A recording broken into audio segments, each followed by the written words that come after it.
Europe 1. Journal de 7 heures présenté par Victor Pourchet. Bonjour Lionel et bonjour à tous. Un nouveau refus d'obtempérer et de nouveaux morts. 2 jeunes à scooter, dont un mineur percuté dans la nuit de samedi à dimanche par une voiture à Limoges. Il venait d'être pris en chasse par une équipe de police. Des agents qui ont stoppé leur intervention quelques instants avant le drame. Des faits qui interpellent Mathieu Vallée, porte-parole du syndicat indépendant des commissaires de police. On a un individu qui a pris tous les risques pour échapper à un contrôle de police. Le premier conducteur, il est connu des services de police. On s'est rendu compte, d'après les premiers éléments d'enquête, d'ailleurs, que le parc communiquait qu'il y avait du stupéfiant dans le deux roues, qu'il n'était pas assuré, qu'il n'avait évidemment pas le permis, puisque à T-Max, pour conduire, il y a une nécessité d'avoir le permis de conduire moto, et qu'en réalité, on aurait pu éviter le drame pour ces 2 jeunes hommes s'il s'était arrêté, s'il avait obtempéré aux injonctions des agents, qui d'ailleurs ont rapidement cessé la prise en charge pour éviter en fait qu'il y ait un accident ou sur un accident. Et c'est d'ailleurs bien aussi le drame de notre société, c'est que les policiers aujourd'hui ont peur qu'on leur fasse le procès systématique de leur action si jamais il y a un incident alors qu'ils font leur travail.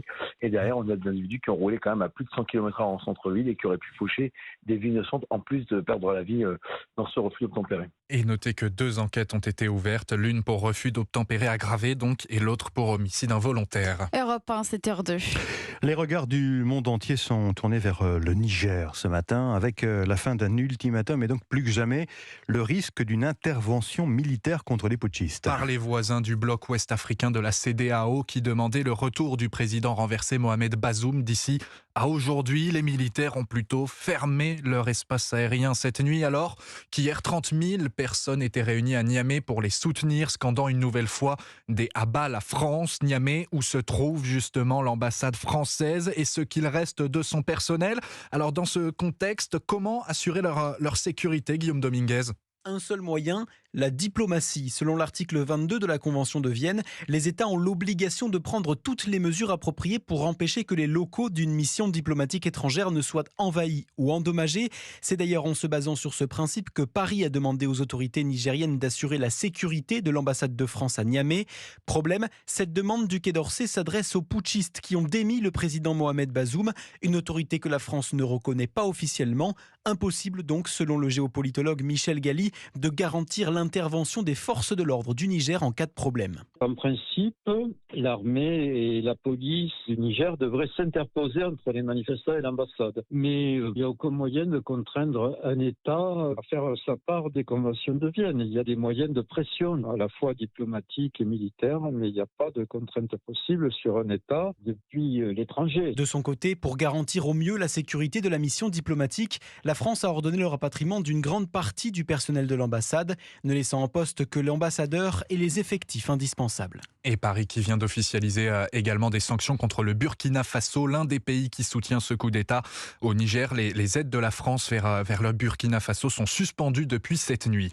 Aux États-Unis, Donald Trump veut récuser sa juge. L'ex-chef d'État accusé de complot pour avoir tenté de renverser le résultat de la dernière présidentielle affirme ne pas pouvoir bénéficier d'un procès équitable avec cette magistrate. Tania Chutkan, désignée aléatoirement, est connue pour avoir sévèrement condamné des partisans de Donald Trump ayant participé à l'assaut du Capitole. Et puis les incendies au Portugal, 7000 hectares ravagés ce week-end. En Espagne également, où l'Andalousie est touchée par 2 feux qui se sont déclarés hier. L'un est maîtrisé, l'autre près de la ville de Cadix est toujours actif et a nécessité l'évacuation des habitations aux alentours. On a eu très peur aussi hier en France à Rognac, dans les Bouches-du-Rhône. Incendie finalement rapidement maîtrisé par les pompiers. Et les près de 400 pompiers mobilisés avec leurs moyens aériens, ils étaient en alerte tout le week-end à cause de cette vigilance rouge au feu de forêt. Résultat, aucune victime bien heureusement et seulement une poignée d'hectares touchés. Mais ces soldats du feu sont toujours pleinement mobilisés dans la zone, comme l'explique le lieutenant-colonel Nicolas Faure. Nous avons travaillé toute la nuit pour poursuivre l'extinction, éviter toute reprise. Nous gardons environ 150 pompiers pour couvrir le territoire et une centaine également sur le feu pour le sécuriser. Même si la température baisse la nuit, les propagations restent importantes. L'appréhension du terrain est toujours difficile de nuit. On voit plus difficilement les accès, les pièges, le relief. Il faut aussi être en capacité d'intervenir rapidement et d'être très vigilant pour la sécurité des intervenants sur ce feu de Rognac. C'est un terrain difficile d'accès avec une très forte pente qui se prolonge par une succession de plateaux, mais une partie de la zone est inaccessible aux véhicules, donc il faut y aller à pied, essayer de gravir les pentes pour aller traiter la moindre fumée et éviter tout risque de reprise. Il faut redoubler d'efforts avant que la température ne remonte et que le vent ne se renforce. Le lieutenant-colonel des sapeurs-pompiers des Bouches-du-Rhône, Nicolas Faure. Et donc attention aux mauvais réflexes, on pense aux mégots de cigarettes pour les fumeurs, par exemple, notamment sur votre lieu de vacances. Qui sera peut-être un camping. Ces campings qui font grise mine en juillet, moins 3% de réservations par rapport à l'année dernière selon leur fédération nationale.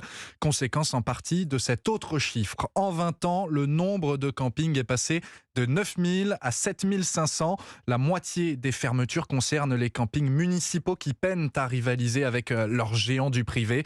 Le reportage de Caroline Baudry.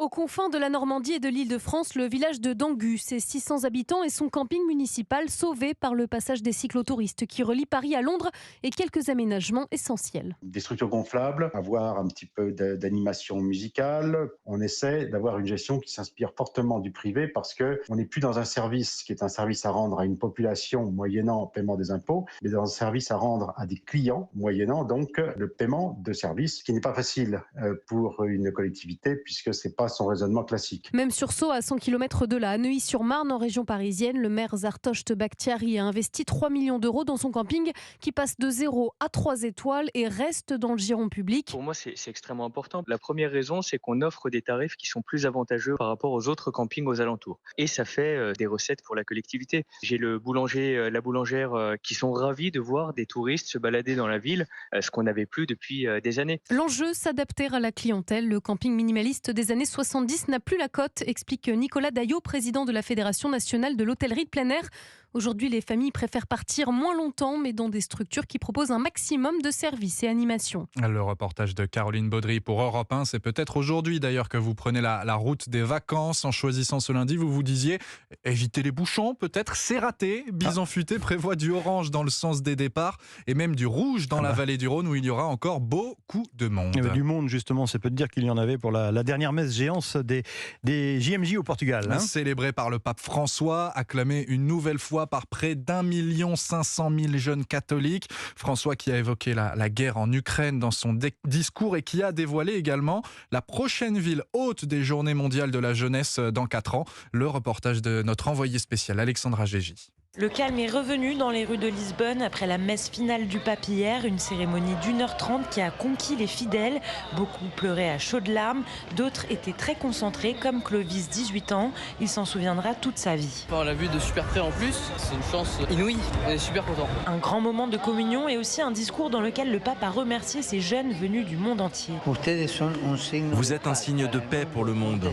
L'exemple que des nationalités, des langues et des histoires différentes peuvent unir plutôt que diviser.